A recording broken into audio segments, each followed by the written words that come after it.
Okay, halos na kumpleto na natin yung mga gadgets pang vlog. Medyo natagalan lang ako makumpleto kasi pinag-aralan ko muna maigi yung mga features and nanood muna ako ng mga legit reviews. Kasi kung yung mga video na nasa Yellow Basket yung panonoorin mo, medyo bias talaga yung mga review nila eh. Lahat na lang maganda. Kaya dito, pinili ko talaga yung magaganda yung quality pero affordable. Mahirap din kasi kung yung pinakamura bibilhin mo tapos masisira naman agad kaya medyo naniguro na ako. Okay, start natin dito sa ito yung ginagamit ko pang vlog na phone lagi. Huawei Pura 70 Pro. Ito, wala naman akong planong bilhin to kaso makulit yung asawa ko. Kasi nga, yung luma ko nga kasing phone, bago mo magamit, bago ako makapag-video, buburahin ko muna yung mga lumang videos kasi nga 256 lang yung memory halos puno na. Kaya sabi niya, bili niya ako ng bagong phone. Ito, secret na yung presyo niyan. Yan. Tapos, ito, okay naman yung mic ko ngayon. Wala naman akong gamit na mic eh. Kaso, pagka kasi nasa labas, tas kailangan ko magsalita, walang noise cancellation kasi tong phone ko eh. Ang alam ko, wala, parang wala. Pero dito, sure kasi na mayroong noise cancellation. Tas, lalo na pagka kailangan ko kasi yun, lalo na madalas maingay yung nasa paligid ko, lalo na yung mga bata, marami akong anak eh, yun. So umorder ako na itong TNW N11 wireless microphone. Ito siya, yan, yung case niya halos nandito na lahat. Kaya ito yung ito yung pinaka nagustuhan ko sa mga napanood kong reviews kasi may built yung pinaka case niya, built-in charger na rin siya. May dalawa siyang mic, tapos ito yung receiver niya. Yan, pwede mong i-clip tong mic ko. Naro-rotate din to eh. Yun. Tapos kasama na din dito sa kit yung mga cable, yung mga headset, yung itong pang wind blocker. Yan. Sama na yan. Dito na lahat yan, 'di ba? Medyo bulky siya pero okay lang. At least hindi makalat tignan. Malinis siya tignan kasi nandyan lang siya lahat. Tapos itong action cam, si Mau din bumili nito para doon sana sa motor ko kaso hindi man ako nagmo-motor eh. Natamad ako eh. Tapos itong power bank 20,000 mAh to. Nung nakaraan ko pa binili to. Ito siya oh. Oh, 'di ba? Late lang. Medyo hindi naman siya ganun kabigat. Fast charging na rin to. Tapos may built-in na rin siya na Type-C cord, Pwede mo siyang bitbitin diyan. Yan. Thunder Block. Bili ko dito nasa 1.2. Ganun. 1.2 lang siya. Ito secret presyo. Ito nabili ko ng 1.9 yata to kasama shipping fee. Yun. Ito sa mga meron ako dating monopod na pwedeng gawing tripod kaso daling nasira.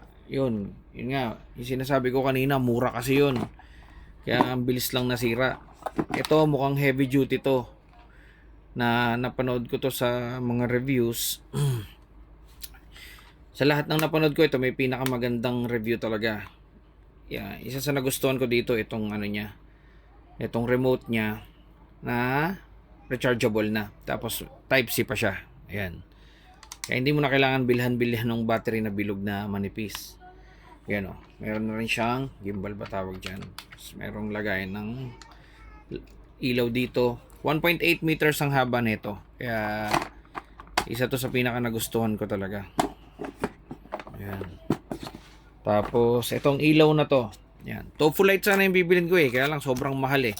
Hindi naman, parang feeling ko isa sa nagpamahal sa kanya yung design niya eh. Pero halos pakiramdam ko parehas lang sila ng ilaw nito eh. Malakas din to. Oh. Oh, yan oh. Pwede mo rin iba-ibahin yung kulay niya. Ayan oh. 'Di ba? Pwede na. Parang 500 lang bili ko dito. Nipis pa oh. 2 to 6 hours yung battery niya. Depende sa lakas ng ilaw na gamit mo. May power bank naman eh. Kasi ito, parang nag-add lang ako ng 90 pesos dito. Ayan. Ilaw-ilaw din. Pero medyo mahina siya. Tinesting ko kanina. Ayun lang. Buksan natin mamaya. Okay, kompleto na yung mga pangmalakasan natin. Vlogger na talaga. Yan, ito yung action cam natin. Yan. Ito yung mga accessories niyang kasama. Ito yung pang, ano niya, parang floater. Pagka sa pool, itong pang action cam. Sa tripod, bibili pa ako nung medyo heavy duty na tripod. Ito kasi, okay naman to. Gooseneck siya. Nasa 200 plus lang naman siya eh. Yan o. Na iikot-ikot mo siya kung ayan, pwede mong ilipat-lipat. Pero medyo manipis kasi siya eh. So bibili tayo ng medyo heavy duty na tripod. Ayan, gooseneck. Tapos ito na yung pinakabago, kakadating lang. Tripod na parang monopod siya. Ayan, yung selfie stick. Nandiyan na yung phone. Kinabit ko na rin yung ilaw. Tingnan natin diferensya pag may ilaw ah. Alright. Ito, try natin. Oop.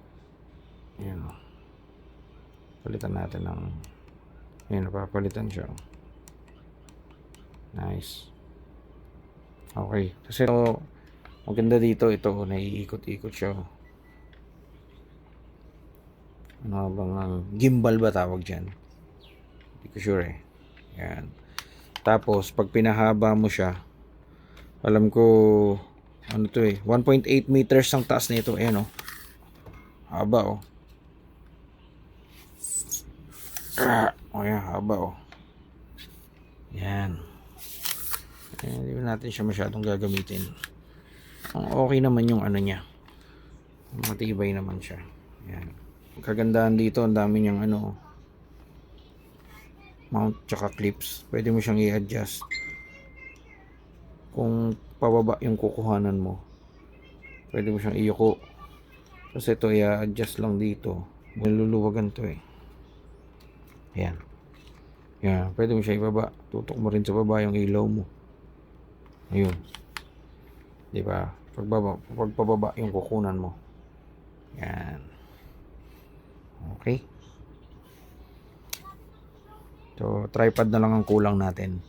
Yung heavy duty na tripod.